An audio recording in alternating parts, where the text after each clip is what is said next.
ozana autant d'occupation obeli osala ngondenge tozomona na kati ya 24 heures na nzambe o nzambe apesa na moto l'homme qui s'organise apesa pe nzambe ata 1 heure ata 2 heures totika kopesa ba raison ya occupation ebele pour nga moko comme témoin vivant napesi exemple nanga ya makambo nasalaka mais au moins nous avons temps de lire la parole, nous avons temps de prier, nous avons temps de autant quelques ouvrages chrétiens, nous avons temps de fois, il y a aucune nuit de prière, il y a qu'au gêner. Est-ce que cela m'empêche par rapport pour nos occupations? Non, là, l'homme est en train de chercher des faux fouillants. Voilà. Les alliés na vie à mon très bien. Les alliés ni tambo. Alors, mutakoki kozala zobondela mingi azapendoki. Mutupa kozala zobondela mingi azape criminel. Kobondela mingi ezali signification ya crainte. Osomona. Mais la crainte tokoyeba yango tant tozomona mutu oyo azali kosala. L'internaute, bonjour et bonsoir, c'est l'heure à laquelle vous captez émission ou en tout cas bienvenue à fan surtout il y a Enesis HD TV les vu que émission na bino boleka kango mingi vous avez habitude ya kolandaka émission makomi et le binini auto toujours wana pona kolobela makomi les saintes écritures donc bible tout ça wana pona koyamba mutu surtout na condition que to lobela sujet moko tout ça toujours débattre pona to ba toujours on peut préparer par manque de connaissances donc tout ça wana to ebi mingi te to ba sage te to meka toujours à partir à makomi ko panzela bino ko expliquer bino pour savoir na biso ngai na invité na ngai to meka ko sala débat na bino ba fan ba on toujours ko s'abonner na Enesis TV. Merci beaucoup na bato basunganga toujours équipe parce que tambola na ba on toujours wana pour na ko sala musala na biso to mesana ko sala ngo na moni Narcisse mo derrière la caméra et puis merci beaucoup na couple au besoin qui idée ko sala chaîne oyo na kati ko landa toujours makomi et yanzambe couple Franck Moudiaye et Lydie Moudiaye da mbote bele bisika vous amis. Donc comme d'habitude le baki vous en a sujet moko à chaque émission et puis vous allez toujours derrière les écritures donc vous allez lona ndeko ko se présenter toujours le bela la crainte de l'Éternel ezalera plus wa ba biso africain to eza na Europe parce que tout le monde a battu poto bayaka mutomtera na croyance na ye et puis biso africain mutomso longara pa ke poto asali moi comparaison wana ba muso bazolo ba que na Afrique on est tout sambela makasi koleka mutomtaza na point de vue na ye parce que biso toujours intermédiaire hein c'est toujours na katikati ya koyoka wa lobini ni puis wa lobini ni donc voilà ndeto poni le bino sujet wana pona lelo donc bato bazara pour l'Afrique ba kendra poto ba que biso ndeto sambela makasi koleka ba africain tout le monde en général ba africain au bazar na Afrique basambela koleka ba croyera pe koleka bazora tonna ba mpona ko bondela bato bazara pe na poto ba lobi de même ba on peut bazar ba problème na bango esenga ke basambela chaque chose à son temps donc era musala ko to ba toujours que pour nous bazora tenter ya kokenda ya kosambela parce que musala ra trop tongo pour tongo zongi oza stressé au lembi mais ba lobi pe bazora tonna bango ya ko prier quand il s'agit que à prier pour la famille na ye pour na makambaza nango yo tala kaka niveau ni ya problème oza nango donc voilà to prenez bien invité moko à se présenter et puis na ye de to panza sujet oyo ce qui a le bini ne pinga pe na ba on a qui déjà l'investigation de mission toujours pour ça avant émission to mika ko débattre sur ça vraiment merci beaucoup na bandimi tout quand Jésus-Christ en tout cas vous soutenir chaîne oyo à travers ko s'abonner kaka ko liker ko partager ko talaka ko poser des sujets na yo numéro nangeza juste wana c'est ça un sujet moko lingi plutôt lobela thème moko bo accompagner un verset biblique au pesi biso et puis to sala ngo donc et rosalara pour le kumanzambi voilà na salut déjà invité là. Bonjour papa. Bonjour maman. Pour se présenter ba fan ba gombo na yo ba tous bolanda biso. Kombo nangai papa Gabriel Bondo. Papa Gabriel Bondo donc to binga papa Gabriel Bondo donc à part kosambela ozana fonction ça salaka. À part kosambela nazali maître avocat, nazali président coordonnateur national, il y a UGED, lobby Union des juristes pour un état de droit, et en dehors de ça, Je suis aussi écrivain, il y a ma commis en Zambé.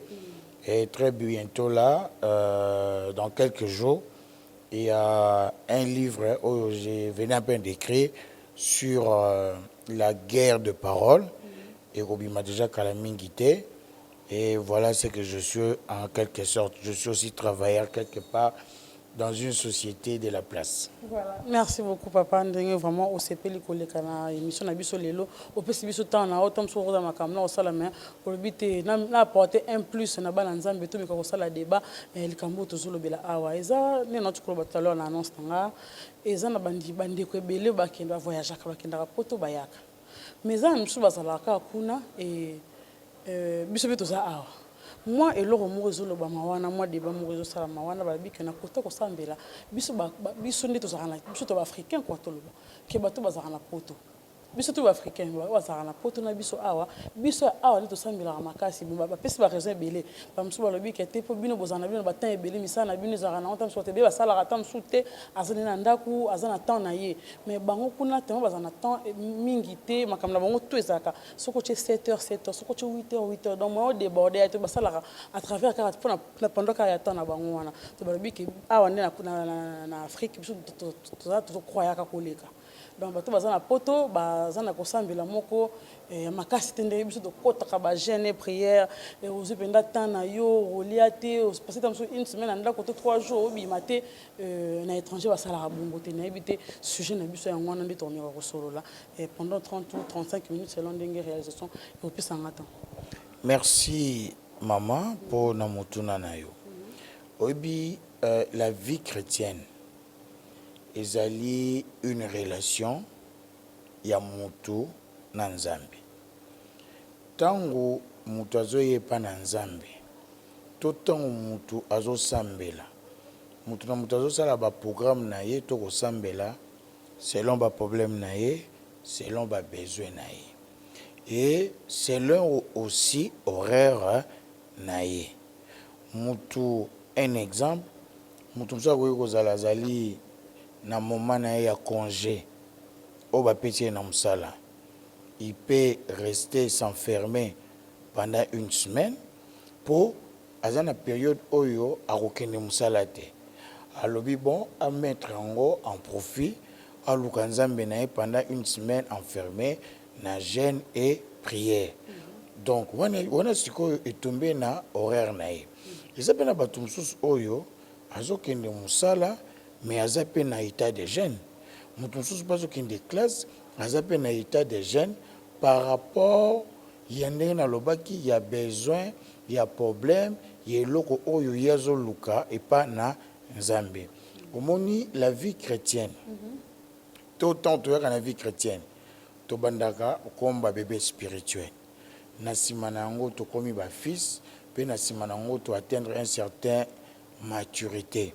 Car nous monara mwana botami, mwana ifokola tine étape ya suka. La relation de l'homme avec son Dieu, ça permettre muto à développer intimité naye na nzambe. Ça permettre muto à kolisa relation naye na nzambe. Ça permettre mutu à koma l'ami de Dieu. Nenge Bible zolobake l'Abraham, Dieu appela Abraham son ami. Et ça possible. Alors, il est difficile que to banda ko luka ko juger bato pour mutu azoluka nzambe selon sa manière. Bisonyos nous pouvons prier dans une même église. Tous on a même pasteur, tous on a la même prédication, même enseignement. Mais bisonyos to luka nzambe ndenge mokote. Omona mutu mususu ya lukaka nzambe dimanche.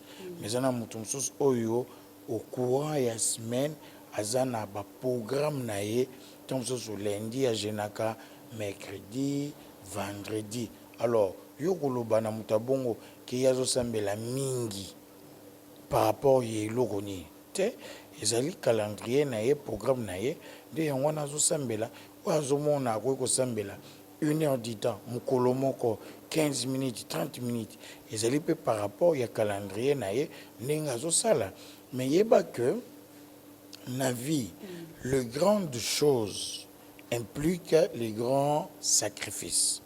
tu ne peux pas vouloir au comme grand. Ce que ça va sacrifice te permettre au comme grand. Je vais te donner un autre exemple.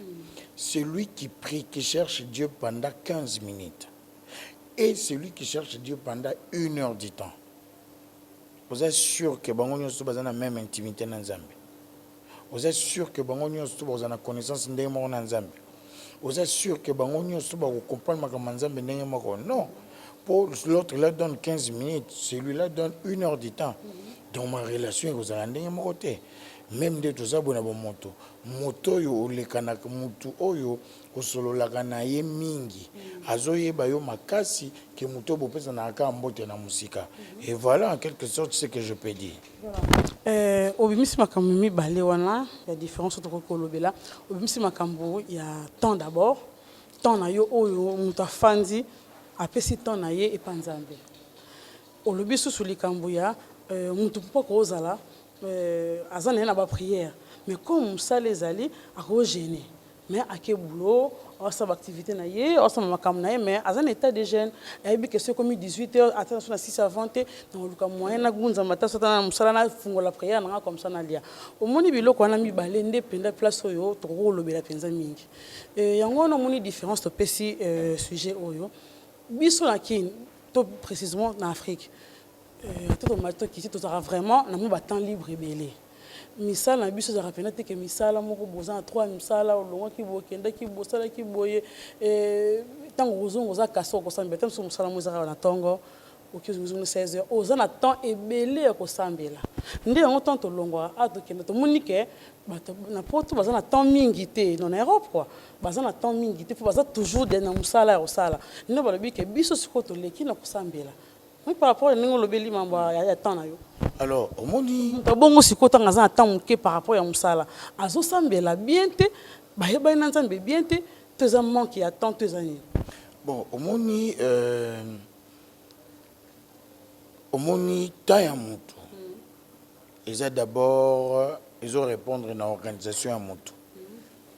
Ils ont répondre na ba occupation au mutazanango. Mutu msoso kaza na occupation makasi moya zo peta mingi ya kosambela ezate po er moko corps pe ekoki ko lemba mais ezape na batu oyo kaka na kata ba Afrique awa azana ba misala mibale misatu mais au moins il sait organiser aussi son temps dans naie na domaine ya prière pour alexata 1 heure du temps dans la présence de Dieu. Tant que tu as se présenter, je te dis que naza maître avocat, naza na quelque part nazo sala, nazo komape ba livre ya Nzambe. Na ebiso bientôt livre o na komi sur la guerre de parole et kobima. Siko yebsanga na batan ndenge ni nazo ka batan ya okoma ya sala makambo nyonso wana. Po il faut emso kendre na tribunal. Il faut un musala, il faut un coma. Ça veut dire que tout les autres dépendre de l'organisation à moto, peut activité au moto, azali ko sala.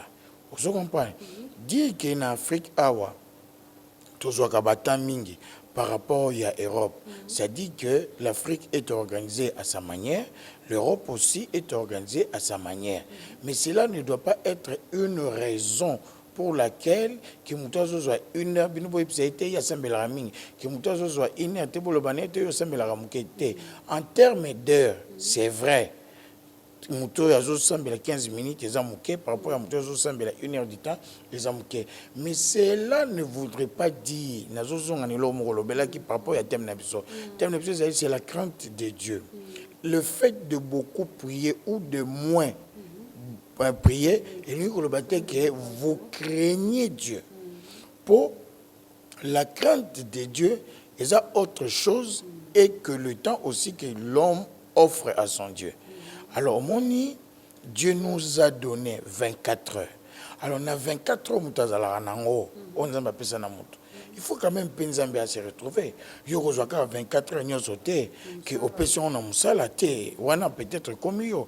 Pour ceux qui sont autant d'occupation obéli au salamonde dans ce monde na kati ya 24 heures na Nzambe o Nzamba pesa na moto l'homme qui s'organise apesa pe nzambe ata 1 heure ata 2 heures totika kopesa baraison ya boccupation ebele mpo nga moko comme témoin vivant napesi yo exemple na nga ya makambo nasalaka mais au moins nazwaka pe temps de lire la parole nazwaka temps de prier nazwaka temps ya kotanga quelques ouvrages chrétiens nazwaka temps des fois il y a aucune nuit de prière il y a qu'au gêner. Est-ce que cela m'empêche par rapport pour les occupation? Non, là l'homme est en train de chercher des faux fuyants. Voilà. Merci beaucoup. Tout ce qu'on a comme minute, tout le belasco crainte. Tout ce dans nos craintes, pensa pour toujours le la crainte est en Afrique ou est en Europe.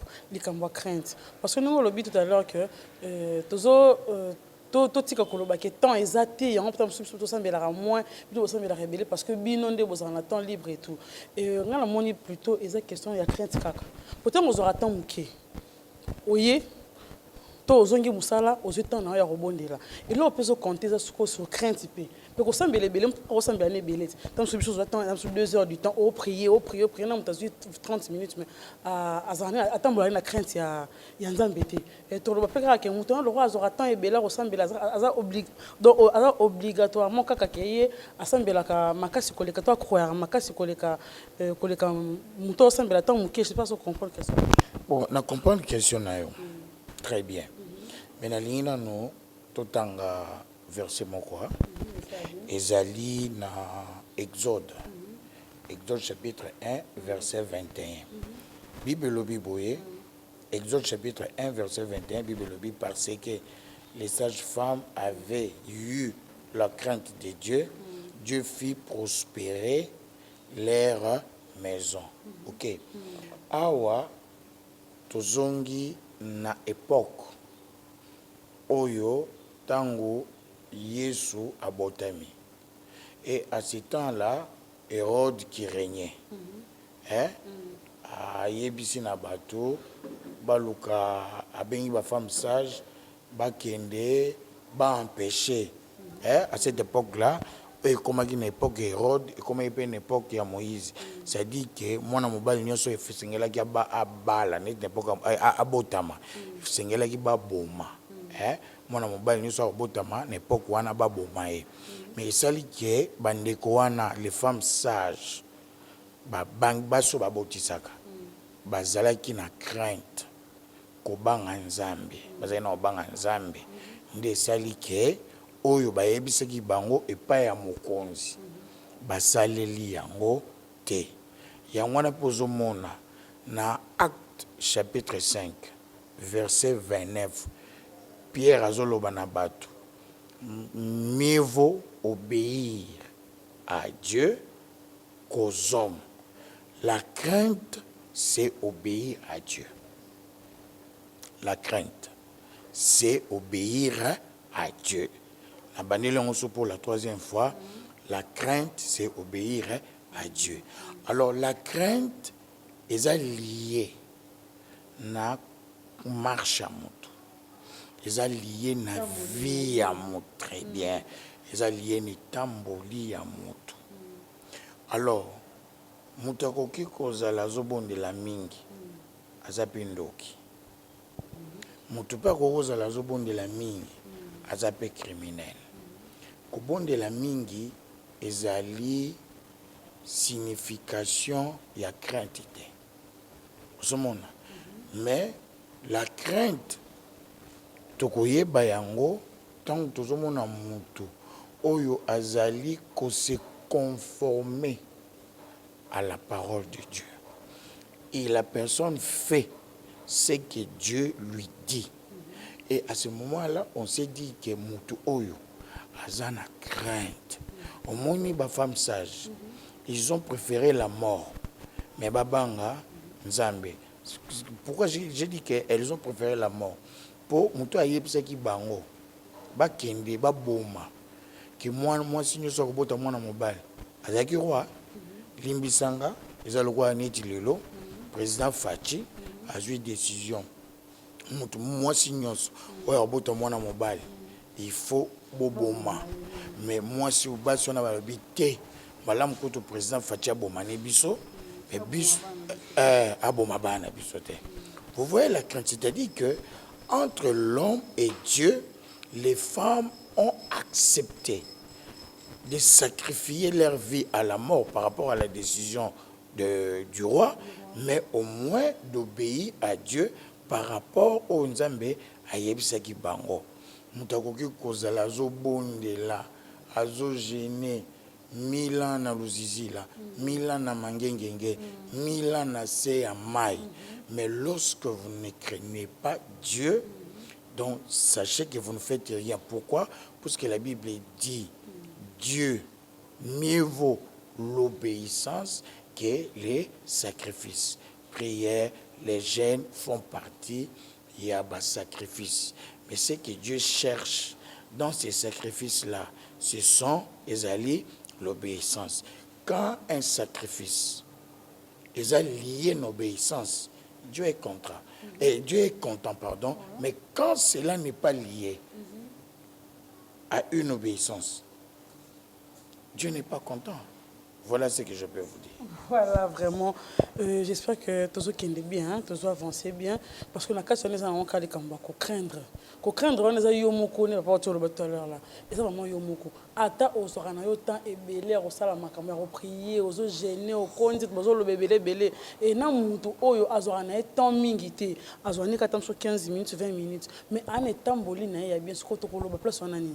Que bato bazana kinde basambela mingi to ba européen basambela mingi. Donc voilà, ils ont compté kaka na crainte kaka yanzambe. Je sais pas différence on a ndenge ba créer ango. Ni ba sali ango parce que ça là qui le quoi ndeti muta uti akei muta uti kikuna ayi asali comment parallélisme wana to loba. Au munyango mabe to munyango bien. Bon, parallélisme wana ekoza nango bien. Ekoza nango pe mabe. Mais parallélisme malam, c'est ezala, c'est que nos comportements sont reflétés par rapport à la parole de Dieu. C'est ça un très bon parallélisme. Ce que nous faisons, c'est dans la parole de Dieu ou bien tu vois dans la parole de Dieu, à moins que na bosana, pour na zape mutu. Na moni nanga pete sikani nzambe acheli mutu temps ya bondela. Bino bondela 15, bino bondela 30, bino bondela 1 na moni nanga ngote. C'est par rapport, pardon, à quand tu m'as continué idée nayo, c'était par rapport à temps de tes attaques en église. Bateau bazabaki que 16h, 18h. Tant que bino bandi koto yo 16h et comme que maramuso comme ko déborder tout Saint-Esprit mais mi binoti et déborder. Nde balobi ke biso awa totika na biso temps par rapport à temps na biso et bango atakuti mi bango ndenge ni ateke na ndenge nini baza aza obligé ata ba marambo sala ba changer programme na bango te ba continuer kana 2 heures du temps na bango nde à partir à wana de bango matin et bimaki. Bon, au moins une question yo tourner. Là il appelle ça deux réponses moko. Ce qui n'a eu au peu muto zo tourner ngo comprendre nga malamu te. Ça veut dire bato ba Hollande ngo siko ba comprendre malamu te. Nena lobelo ko moko. Réponse à Elboso, le Dieu que nous prions, Azanzambe a ordre. Azanzambe a ordre. Alingaka ordre. Donc, bien que Nzambe alingaka ordre, mais biso ba tout contrôler Nzambe te. Nzambe nde mutu a contrôler biso. Et Nzambe azana souveraineté na ye. Oyo ndenge akoki koluka asala likambo. Mais deuxième réponse pesali, lorsque nous mettons nos organisations, il ne faudrait pas que l'organisation n'abissoana ait empêché ce que le Saint-Esprit va faire. Mais il faut laisser la souveraineté de Dieu et agir. Tout comme en église, parce que peut prévoir un côté, peut prévoir un côté. Mais baka il y a ba délivrance comme wana. Il y a une probabilité. Parce que nous on va seulement empêcher au Saint-Esprit d'agir par rapport na baka wana pour biso il faut respecter temps. Non, un jour le Seigneur Jésus a dit, Naba pharisien, Naba scribe, qu'il y a entre l'homme et le sabbat, nani asalema ki pona yango. Ils ont compris que sabbat est salama pona moto. Plus loin, le même Jésus-Christ leur pose la question. Est-ce que ça m'a bé kubiki sa mutu mukolo ya sabbat tokotika mutu na mukolo ya sabbat kufa? Ils ont compris que même mukolo ya sabbat, s'il faut ça la bolamo, il faut ça la bolamo. Donc ça veut dire que quand on se qui est tout débordé, tout dit mayango. Nazolo baba cas exceptionnel. Nazolo baba cas répétitif té. De comica ko l'extra non. Té nazolo baba cas wana té. Nazolo baba cas extrême, c'est-à-dire des choses qui n'ont pas été prévues. Et vous comprenez? Il faut to landela yango. Mususu tokoy ko sala yango sur place pour bibelobi les sanga ya bato ebele et ça rappelle malam emso kawana o ebimeli biso sur place wana les autres singa biso nyonso ensemble et comme un seul homme to se réunir ba fois na biso nous commençons à prier pour na bato wana baeba na kobika comme pe pour to respecter temps to l'excès la bato mususu te na bato na cadre bato wana qu'est-ce qu'il faut faire bakawana bosi boko qui peut isoler yango si vous avez une permanence bache ba on a permanence après l'église ba les intercesseurs et les pasteurs bato mususu bako continuer ko continuer ko bondela pona bakawana mais disons nous sommes dans une église où il n'y a pas la permanence. Petite réponse, hein? Vraiment. Donc, il faut tout empêcher Nzambe. Alors, est-ce que Dieu dépend de nos organisations? Pas du tout. Il peut les respecter comme il ne peut pas les respecter. J'ai donné des réponses. Ceux qui accompagnent Malamouté, on peut pas accompagner Malamouté. Nos organisations, nos programmes, nos temps, et il faut tout bandana, profiter pour empêcher l'Esprit de Dieu d'agir. Vous comprenez? Et que l'autre réponse c'est ça que bisopé tout profiter de collecter la bateau battant sous prétexte. Voilà. Donc c'est dit que bisomo peut tous aller très honnête. Na makambo to sala. Pour ça la crainte na nzambe na mitema po c'est peut-être comme Alexa mutu sosa comme le na ndako na ye atana ke na nga église 10h na yebi ke to bima 14h.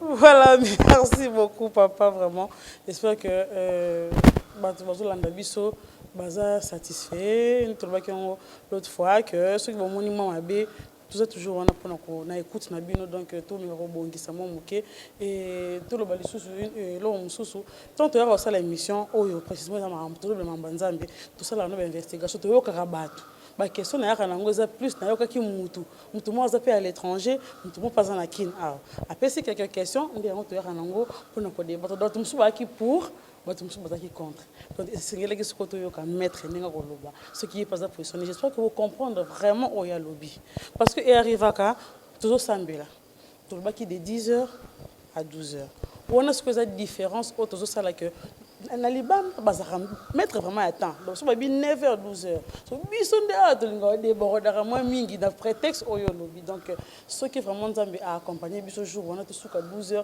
to sala on po bato musu ba komaka comme 12h pour mon a atima bonza pia aki ko ani temps wana le temps to hotel banda yi mini bolexa er boendeni biso to saka boy to kenda rambala moko donc ce que sili ntabi connaît pas que mtabe taliba voilà c'était papa a pu son point de vue sur ce sujet à l'élo, a pu sa mot de la fin parce que toujours chuté déjà émission.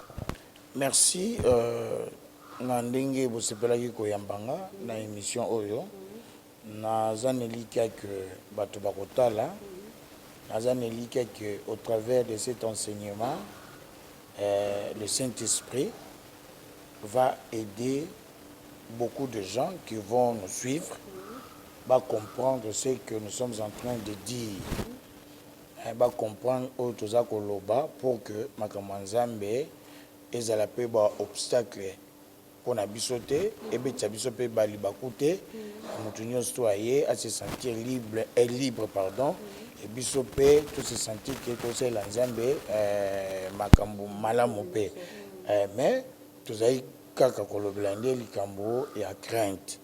Et si nous avons vraiment la crainte de Dieu, comme quand il y a ma femme sage Ototanga qui na Exode chapitre 1 verset 21, et je crois que makambo nzambe et kokende malamu, ça va empêcher bon nombre ya bana na nzambe baya ka retardé pour ayebi ke soka tche 12h tokobima pe bana na nzambe ba comprendre que soki mukolo wana molimo na nzambe nzambe asepeli amema biso autrement tondima yango mais na beta c'était moko lobi prière esuka na offrande te esuka pe na prédication te. Ça c'est encore une erreur grave que oyo batu ba commettre que prédication ici libre a préféré tu offrande kende. Non, j'avais un programme. Non, toi, tu as un programme avec Dieu. Vous pensez que si quelqu'un a un programme avec Félix, attends Félix, président Félix, pardon, il y a 13h, il y a déjà 12h, attends président Félix, il y a 13h à réclamer. C'est quoi, Bangani? Faïb, c'est président, il est en train de ah, mais il y a besoin que le président ait ça. Donc pour mon été mais nous avons pas la chaîne à pombo la batunion so et ngai ndeno baki maître Gabriel Bondo donc kolonzamba ko sepela to kotana Jesus. Merci beaucoup maître Gabriel. Numéro contact vraiment dédicace c'était bande comme ozolando libando bazaki te dédicace ça que nzamba pambola ba église na nyonso Zambe abatela ba église na nyonso. Oui, ces derniers temps, l'Église, les hommes de Dieu, baza vraiment na bitumba mingi.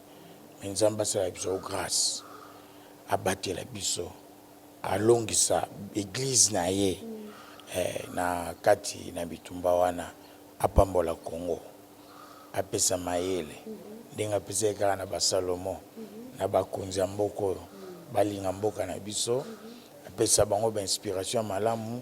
Orientation malamu pour que l'obi mboka oyo et ma paix et comme ma paix référence na kata domaine mususu. Que Dieu bénisse le Congo, que Dieu bénisse tous les Congolais là où vous êtes, quelle que soit votre tendance, que la grâce de Dieu soit sur nous. Merci beaucoup, maître Gabriel. Vraiment, merci beaucoup pour le passage dans l'émission. J'espère que vous avez au dernier fois raté. Tous un sujet, tous un pour proposer des sujets, tous a toujours un pour débattre. Merci beaucoup, Narcisse Mouba. Merci beaucoup au couple, au chaîne Enesis, Papa Franck Moudia, Lydie Moudia, il sait que vous allez, Bambote Bélé, Binom, tout oiseau s'abonner déjà. Donc, vous continuez toujours à s'abonner. Tous un lot aussi en pour le moment. Donc, vous s'abonner, vous liker, vous partager l'émission. Essayez le banza. Vous avez le pasteur a télé, à si, donc aucun thème pour partager. Donc, le cause est le banza, mais tout partager, tout avant, il y a des chaînes et qui ont des libres. Pour aller là, tout ce qui est en train de se